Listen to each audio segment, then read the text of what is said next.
So, hey guys, I'm coming on here today to give my testimony for Testimony Tuesdays. I'm going to start doing this every Tuesday and just tell you guys stories about how God showed up in my life and the things He delivered me from. So, the first Testimony Tuesday, I'm just a little overwhelmed because I tried to make this video quite a few times tonight, and I know I need to get it done. But this video is about the conception of my youngest son, Denham, and he is 4 years old. When I had my first son, I was pregnant shortly after him. And of course, being young and living with my mom, I couldn't bring another child home, and I didn't want to disappoint her. So I was given a decision to get an abortion. I don't really feel like it was. I had a decision because I was an adult, but I wasn't given a real decision because I was living with someone else. So I did it, and I'm not happy about it. And it was probably the most hurtful, scariest things I ever had to do in my life. And I pushed it to the past. I buried it. I still have the ultrasound photos of my baby, and I never quite really healed from that, I believe. And that's why I'm having a hard time making this video, because it hit me while I was trying to make it the first time, and I was trying to make the video without even mentioning it. But God, I had a revelation, and that is why He had me make this video. I thought the testimony was about my prayer for Denham, but it actually was about my prayer about forgiveness for having an abortion. And I wanted another child because my oldest son, was up in age, and I felt lonely and empty for whatever reason. I was just feeling like a void that needed to be filled, and I didn't know what it was. And I came to the conclusion that I know now that I should have been trying to find myself and fill myself up. So it was 2014 in October, and I remember being emotional, and I wanted to have a baby. And I wasn't really with someone at the time, but I just felt the need to want to have a baby. And I was just in a season of dating, nothing really serious, but I was just seeing a lot of people getting pregnant around me, and I used to just feel like, why are they getting pregnant so easily? I'm a great mom. Some of these women who I was seeing, and again, from my last video, I was being judgmental, and I just didn't understand why, and it was unfair.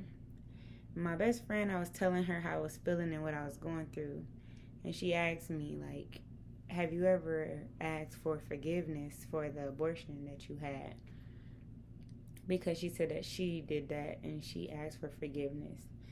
And I said, no, I never thought about that. Like, I didn't have a real biblical relationship with God. I talked to Him, I prayed, but I didn't really pursue a relationship to get to really know Him. I didn't even know that was even possible, honestly. Like, I didn't know what I know now about spiritual warfare and the Bible and speaking to God and Him talking back and hearing His voice. I just didn't know about any of these things. Like, I didn't even open my mind to it for a long time, because for a long time I didn't believe in God. And then when I began to believe into Him, I just didn't know the wonderful works that He actually really did and how He went about them. I was so young and I was still learning. So I remember putting my hands over my body and over my belly, and I prayed and I asked God for forgiveness. And I cried and I cried and I cried, because I know, and I remember how guilty I felt going through with that abortion. I never quite healed from that, and I'm realizing even more sitting here making this video. So,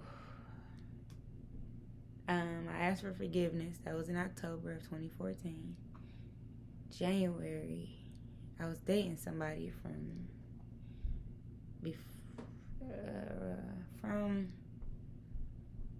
November maybe, and it was brief, and I formed some sort of like connection with the guy. I really liked him, but he had a lot of things going on. He was trying to fit me into his schedule and his life, and I just wasn't in a good place. Like, I just wasn't. Like, the baby thing was taking me over. I was working 3 jobs. I was sleep deprived. I literally was, like, sleeping 3 to 4 hours a night. I was living off Monster Energy drinks. I was trying to still be a great mom to my oldest son. I was still hanging out with my best friends, trying to be a best friend. I was just overworked, overdrained, emotionally just exploded. So, I remember, I don't think I ever told him that I wanted to have a baby. I don't think so, but he wanted one. And we talked about that. We talked about a lot of things. We had a really good conversation. But I pulled away from him because I was just dealing with so much. And I remember, like, just wanting to be outside, like, wanting to be in the night air and see the stars and just feel it and have fun at that. I was just broken and I was empty and I didn't know how to heal myself. And I was still a good person. I was still a good girl. But I was hanging out with bad people and watching them just do whatever. And hey, it just was what it was. I was learning a lot. I was seeing a lot. I was exposing myself to so much. Like, oh my God. But I still remained who I was. I didn't let it change me. So I broke it off with him because I felt like my life was toxic and I was feeling like I was going to become toxic because I didn't know what I wanted to do. And I felt really bad about it because I felt like me and him could have been something. But I broke it off. And I think he wanted to cry. I know I cried. I cried right in front of him doing it. Like, I just couldn't handle it. It was just sad because we were just rocking out so tough. And we were getting to know each other. And I just broke it off like, this cannot be. But I remember bumping into a friend of mine, and we never hung out one-on-one before. Like, it was always in a crowd or in a bar. I've always seen him everywhere. We never really had a one-on-one conversation, but I just known him for so long. But I remember, like, years prior, he liked me for so long. Like, just liked me, used to buy me drinks and stuff like that. And my friend, I thought she was my friend at the time. She was like, don't ever talk to him. Don't ever date him. Don't do this. Don't do that. I didn't know why. I just trusted my friend's word. So I never pursued him. So I was doing his hair once and somebody offered me some tickets to a basketball game for a very cheap price. They were just trying to get the tickets off their hands. And I was like, let's go to the game. You want to go to the game? He was my last client of the day. And I knew him. And I was trying to sell the tickets to him at first. That's what happened. And then he said he ain't had nobody to go with. So he asked me to go to the game. That's what happened. And I was like, well, I ain't want to pay for the tickets. Like, anytime I ever went somewhere, somebody else paid for the tickets. Like, especially them games. So my friend, it was like getting so last minute. My friend that was selling the tickets was dropping the price. So it got down to like $100 floor seats. I was like, this is a steal. So he was acting like he had the money to get the tickets, but I think he was planning like he didn't even have it.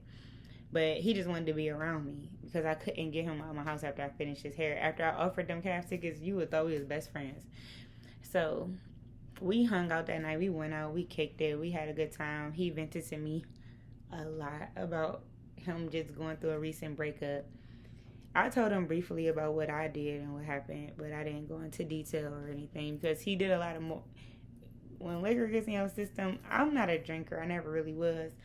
So when he, started drinking, he told me so much stuff. Like, it was like, we were just like real close friends. Like, we just thought we knew each other for a long time, but it felt like we knew each other for a long time. That's how it was. So the next night, we doubled back, kicked it again. And I really got in my feelings, and I was drinking a lot. It was really him buying a lot of drinks that night. That's what happened. And one thing led to another. And we crossed the line as friends. We should never did that. We should never been even kicking it that way in the first place. So we both was emotional. We both had liquor in our systems, and it just happened. Like, it was just, I don't regret it. I kind of do, but I don't, because we're still good friends to this day. Like, he's a really good person. He just wasn't nobody I ever see myself dating or being with ever. Like, it was really, trust me, it was just that. So, I didn't think nothing of the night. I was embarrassed. I didn't want to tell anybody this happened. One reason was because I never did that before, and the second reason was who it was. And then I remember my friend telling me, like, don't ever pursue him or whatever. Like, don't date him. Me and her weren't friends at the time, but I felt like she said it for a reason.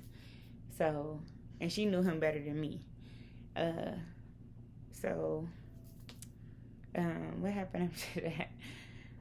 Oh, we went our separate ways, and we never really, he kept calling me to vent about the girl still. Like, nothing ever happened between us. And it was cool because I wanted to help him. I'm always the person listening to people vent, and I was helping them. And they just was going at it like cats and dogs. There was no fixing that relationship at all. So, I tried to move on with my life, and I was still just living my day-to-day life. Oh, that's what happened. We went out a third night. That happened. We went out a third night. Yeah, we went out. I didn't want to. This whole day was strange to me. I was kicking it with a friend of mine from high school, because I'm still friends with a lot of people, my friends from high school, whatever. And I didn't want to hang out with him. I just was in a mind space, and I knew what I did the night before, and it was just on my mind. I'm like, I can't hang out with him because look what happened last night. You know what I'm saying? So I was just like, let me get away and get my mind right or whatever. And my ex this is like the person I thought I was going to marry. This is like my soulmate. We were just starting to get back cool because he did some things to me that broke us up, and then things after that hurt me deeply. And 5 years went by, I was high by, but I still saw him every single day. Because like I said, all of us we all went to high school together. We all know each other or whatever. So I still had to see him and stuff like that. And I still had a relationship with his mom and sister. So I still saw him, but I literally was like high by.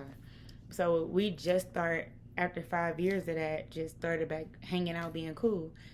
And everybody was like kicking it where he worked at. He worked at a barbershop. It was very popular, and everybody was just always there. So I was telling my friend, like, I'm about to go up to the barbershop, and he was like, I don't want to go. So I took him home, and then I went up to the barbershop. I sat in the parking lot. And no, me and him went to the barbershop, and we said we didn't want to go in. That's what happened. But I remember this day just being so strange from the time I woke up. Mind you, this was January 31st. It was my dad's birthday. He passed away. And I just wasn't feeling that day. Like, I knew what I did the day before. I didn't want to hang out with my friend because I didn't want to slip up and tell him what I did. And it was my dad's birthday. It was just a lot going on. Then there was some drama with him and the girl he was dealing with and my cousin. It was just weird because they would never even really know each other than me. So it was kind of strange that they was dealing with the same girl. It was really, really strange. So I'm just thinking that all day, like, this was strange, this was strange, this was strange. So my friend from the night before, he hit me up like, let's hang out.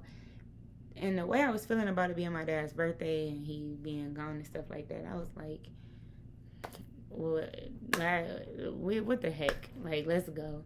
So but I always hung out at the barbershop. So for me to pull out that parking lot still puzzles me to this day. Like, we both pulled out the parking lot, we left. And then he hit me up, and I went to go hang out with him knowing what happened. Like, my mind wasn't right. So my friends who hang out at the barbershop, they hit me up like, is you coming up here today and all that? I'm like, yeah, I'll be up there later. And then it went from us like keep phone tag, like, where you at now? Where you at now? And I never went to the barbershop. They went up there briefly. They said that the day for them was really, really strange too. This all is gonna make sense. I'm just telling the story. So the ex that I told y'all, he died that night.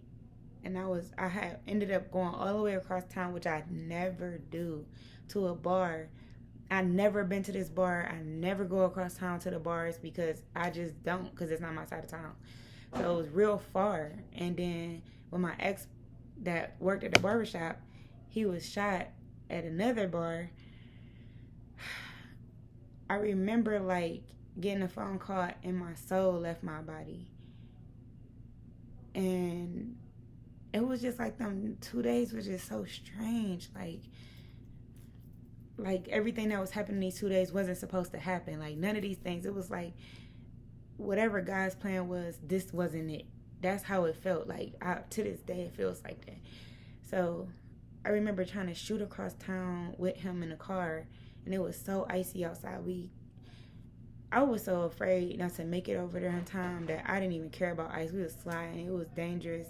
And I flew across town trying to get to my friend's side. And he was gone. And I don't know. It was just sad. Like, that was really, really... I'm still not healed from that day. But I remember my friend sitting with me at the hospital all night because of course, we was in the same car together, and he was just so angry because I wouldn't leave the hospital to take him where he needed to be, or just leave to talk about what just happened, because he was affected by it too. Like, everybody in the city knew my ex. Like, everybody. Like, even people I don't know knew him. He was just that person. Like, he had a beautiful, pure, clean spirit. Like, I don't even understand it to this day. So, we left the hospital real late. Probably the next morning. And I just remember feeling irritable, like, get away from me. I had to drop him off. He wouldn't leave my side. He felt like my mental wasn't right, and he was doing the right thing. He didn't want to leave my side. I was so hurt. I wanted to be by myself. I told my mom, like, I'm with this guy. He's a friend of mine, but he won't get out my car. He couldn't believe I called my mom on him. I didn't know what to do. Like, my mom knew what I was going through. Who better to call than my mom? So I think he had somebody come pick him up or something from where we were sitting in the car. I can't remember how he left, or I dropped him off around the corner to his ex. I don't know. But because my mind, I'm telling you, it was gone. So I went back home that night. I grieved really bad that whole week. Like, the only place I went to is home and to my ex-mother's house. I helped plan the funeral with every little bit of strength I had left in me. And I remember, like, not wanting to drink. Everybody was drinking. I never really been a drinker, so I didn't question it to myself, like, I'm not a drinker. So his brother walked up to me and said, why you ain't drinking? Are you pregnant or something? And I was like, no. Because I never got pregnant again. Like, after my first son and the abortion that I had, I never was able, I felt like I wasn't able to conceive. So, I don't know if I said this in this video, because I tried to make this video a couple times, but that October, before all this happened, the year in 2014, I prayed over my body, over my stomach, and asked God, like, to give me a baby, like heal my body, whatever is messed up in my body, heal my body, and please forgive me for the abortion that I had.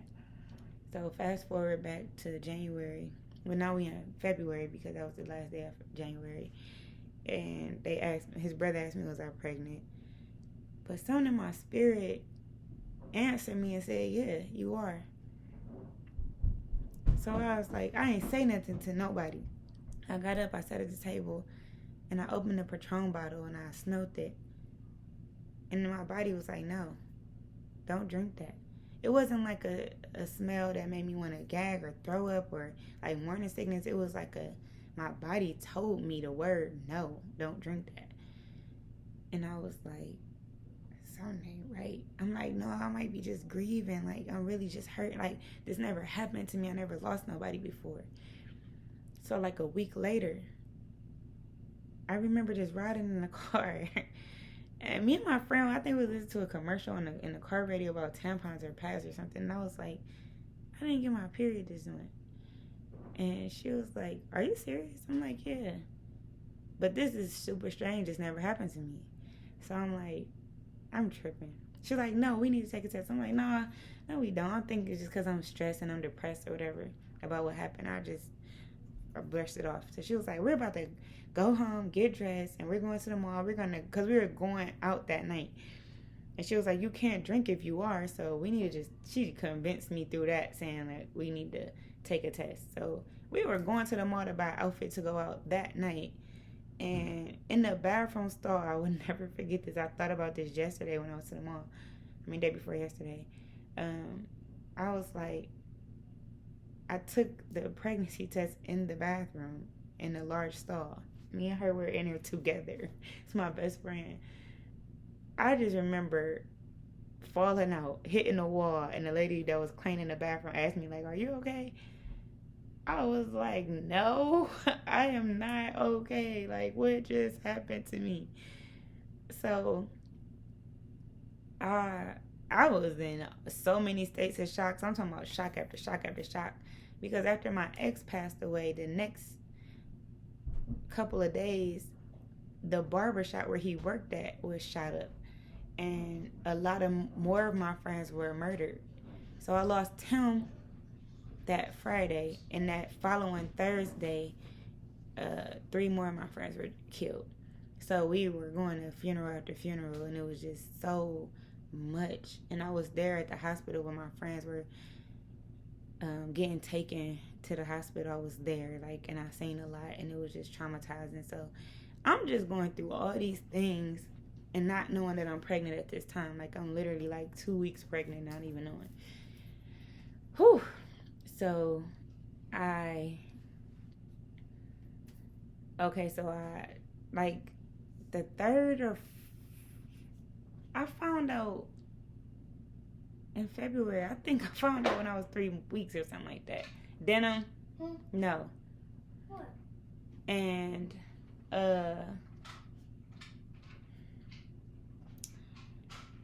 I'm sorry, but I found out. I don't remember how the dates went, but I know all this stuff happened in February. So I found out I was pregnant in February, and I sat down I told my son's father in February that I was pregnant, and he was like, whatever you want to do. And I told him, like, because I am making this decision, really, I feel like I was making it on my own. I told him that I will take full responsibility because this is something that I really, really wanted. And I knew he had children or whatever. And I knew he was still in love with his ex, and he was trying to get her back. And I didn't want to ruin that. And I don't remember if I told him, like, we can just keep it between me and him. I don't remember. But I told him, like, I'm willing to do this on my own because I'm making a decision. You know what I'm saying? Like, it's my decision. So I'm going to take full responsibility and take care of my child. And he was, I think he wasn't, like, believing me. But I got the feeling from his actions that he just was like, no, I want to try to be with you. He kept saying, I told myself my last child I would be with the mother. But you were just, like, he was broken from his relationship. I'm really messed up from everything that just happened with my friends and my ex. And breaking off the dating with the other guy.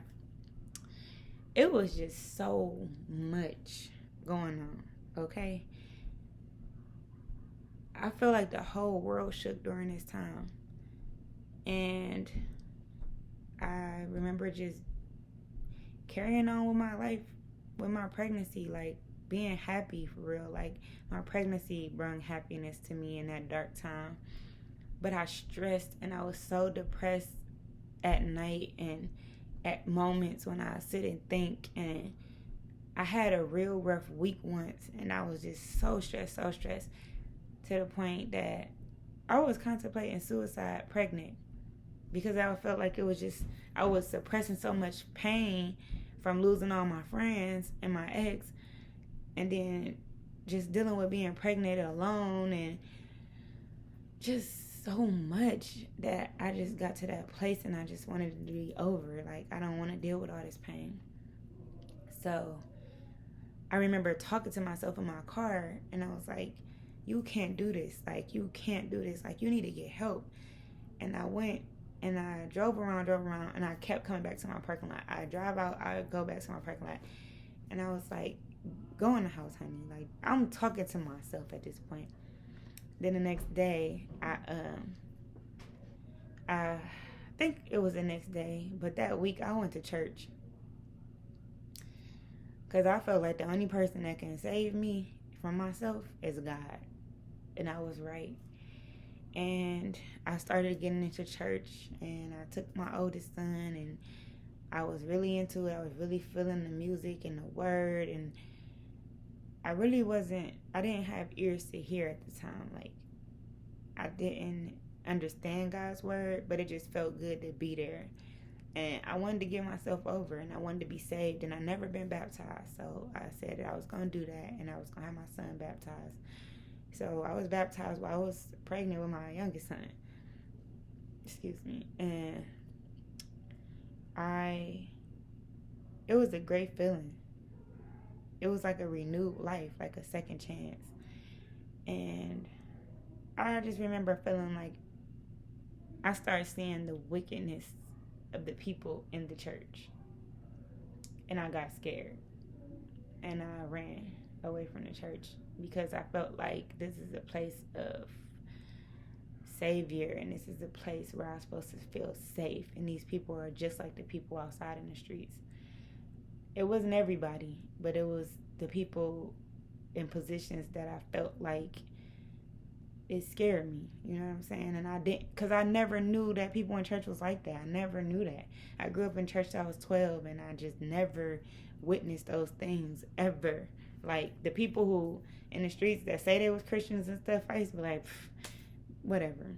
But I never seen church people do that. Like, I never seen them act. Even my aunts and stuff that went to church religiously in my family, I never seen them, like, really act out of character. They were really stern, really disciplined people, and they didn't play games, and I just never seen them do anything malicious ever in my life. So I just felt like church-going people were living righteous, and they didn't do anything wrong. They didn't live in sin.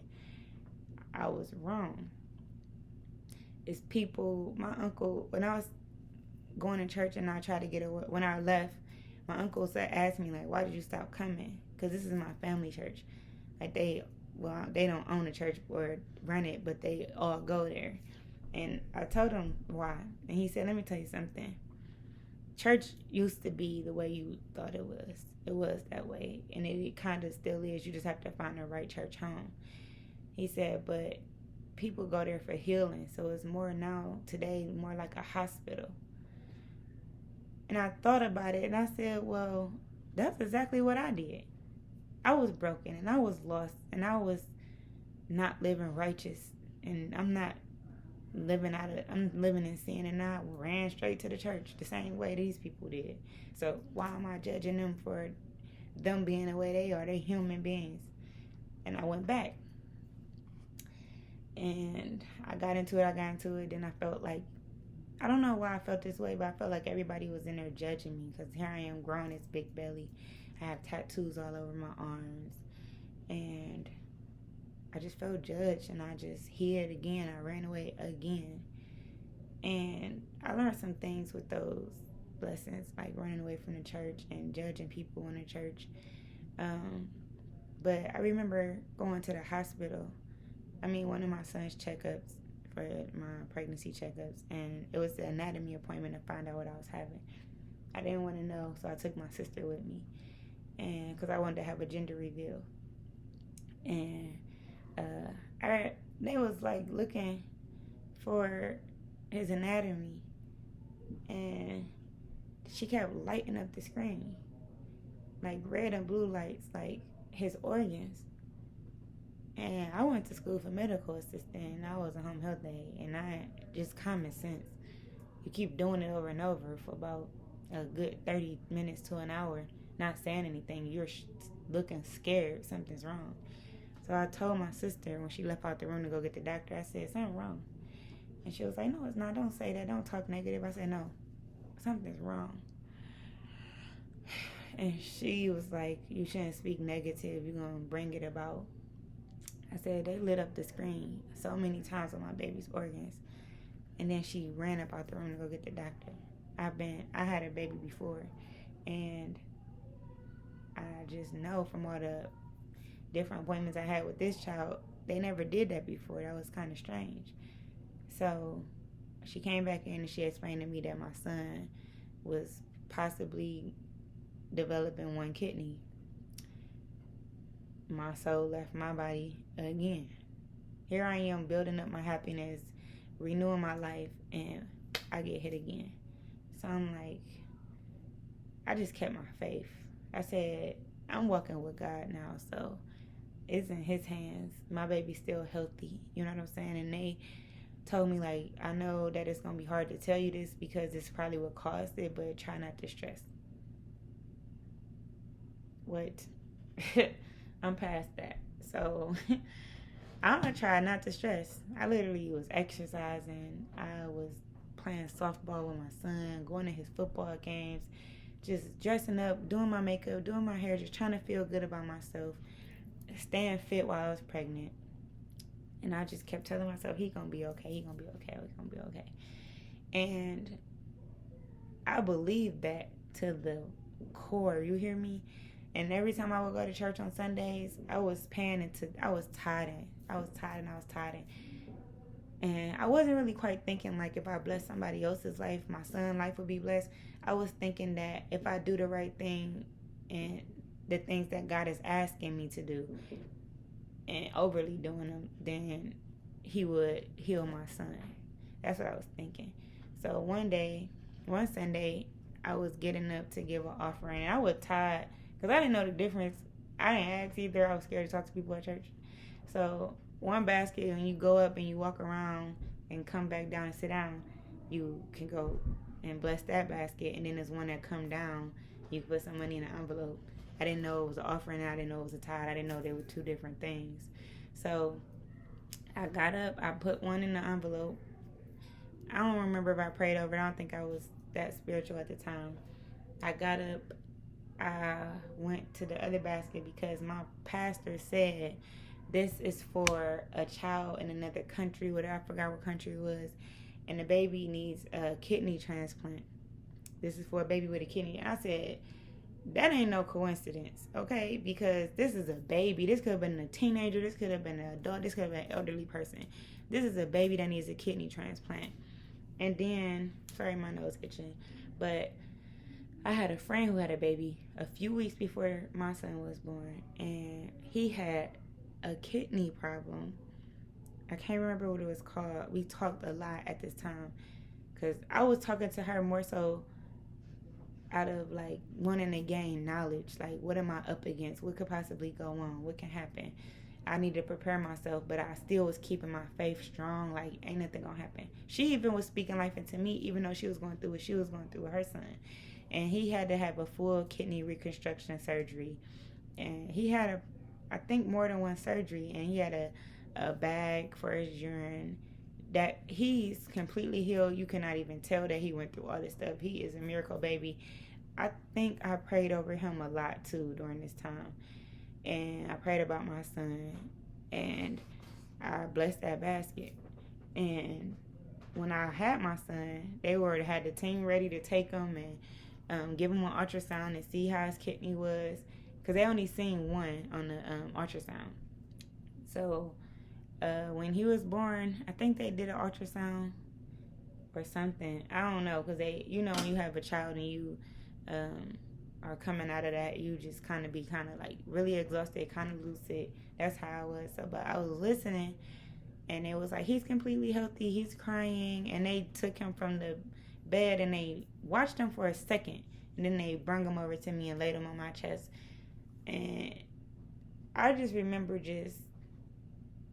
I couldn't believe what he looked like, number one. So it's like, I kind of got a humorous feeling like, oh my God, can I believe my son looked like this? I really thought he looked like something totally different. And then I just got past that, and I'm like, I'm just so happy that he's healthy and he's here and he's crying and he looking at me. And I still had this like funny feeling, like I wanted to laugh, like I cannot believe my son looked like this. Like I didn't think he was gonna look like this. And I just kept thinking that the whole time I was in the hospital, like, this is not my son, y'all. Y'all playing a joke on me, April Fools. But it was my son. He looks just like me. But when I had him, I just felt like, first I prayed for a baby in October, okay? I got pregnant in January, the night before my dad's birthday. So this is like a gift from God and my father. Because they felt like I prayed for this, I asked for this, I begged for this. And I had my son in October. The month that I prayed to have a baby, he gave me a baby in that month. And then he put me up against he took me through another storm. And I was walking through that storm, you feel me, with my head held high. Like, just imagine walking through a tornado and things flying around, and nothing touching you. You just keep your faith that I'm going to get from this side of this tornado to the other side, and I'm going to walk through untouched. You hear me? That's how I felt. And I got through my ex passing. I got through my friends passing. I got through my baby having one kidney and being healthy. And he's still healthy to this day because they found out that one kidney after his 1 year urologist appointment, that he had a kidney in his pelvis, which is really small, and his other one was normal size, and they thought that they would have to do surgery, so they had to monitor him for like 2 whole years. And they was telling me all the things to look out for, and I prayed over my baby. I still do. Like, he's completely healthy. I did a lot of research, and I know that I never really let him drink pop or a lot of dyed juices and stuff like that. He loves water, and he barely eats meat because he chose to be that way, and I didn't force him. I forced my oldest son, so I told myself I wasn't going to do that with him. So he is super healthy, just full of life. He cracks me up. He's so silly, and I'm just blessed with both of my children. Like, I'm beyond blessed with both of my boys because they are so special, and they are well behaved, and you don't see a lot of children just really well behaved. Like, you just don't, not today's day. And they so intelligent, and it's like natural intelligence and this natural wisdom that God instills in my children.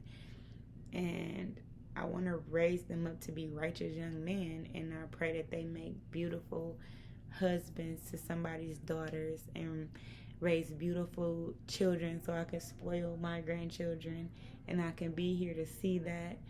And I just pray that this video, I know it was lengthy and I know it was very detailed, but I just wanted to confess all these things that I never really spoke about and tell my story, because a lot of people thought they knew what happened, and I heard a lot of rumors. A lot of people even came to me straight out like, what's up, you pregnant? People disowned me because they said that they felt like I was up here and they couldn't believe I waited all these years to get pregnant and mess it up by having a baby by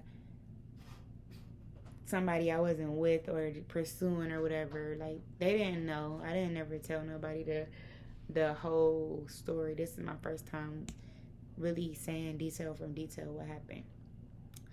And a lot of people don't even know about my son's kidney because I didn't want people to be able to pray against his kidney and make it fail, or be praying so much against it. There's wicked people out here, and that if I forgot to pray that night, they prayers is one up on me. And it's sad that we have to think that way, but we are wrestling against spiritual, it's a spiritual war. I'm sorry, my nose itches so bad. But I just pray for whoever is going through anything that I named in this video that's similar to my story, I really pray that God touches you in this hour, in this season, in this moment, and He gives you the strength and the faith and the healing that you need right now. I really pray that God blesses you, and whatever it is, prayer works. Getting to know God works. At that time, I didn't even know Him like I know Him now, and I didn't read the Bible. I read along in sermons, but I never really read it for myself or had my own Bible. And I didn't pay attention to the signs or nothing like that, because I didn't know God gives you so many signs. Like, I just fully walked by faith and not by sight. Like, I literally did. Like, and it was just my spirit being filled with the Holy Spirit. Like, when I sniffed that liquor and I knew not to drink it, that was the Holy Spirit telling me no, flat out no. Like, I heard a voice inside of me that said no, because you're bringing forth something that you asked for. You're bringing forth something that is of me, and He has a purpose. And I know my son has a purpose. I know both of my children have a purpose, because the way that they both came into this world is so special. So special. Like, I actually prayed for a child and God gave him to me. And I can't remember when I was 18. I remember just not wanting to have children and not knowing which way to go in life. And I really feel like maybe God attached me to my son's father for a reason. I've been thinking about that today.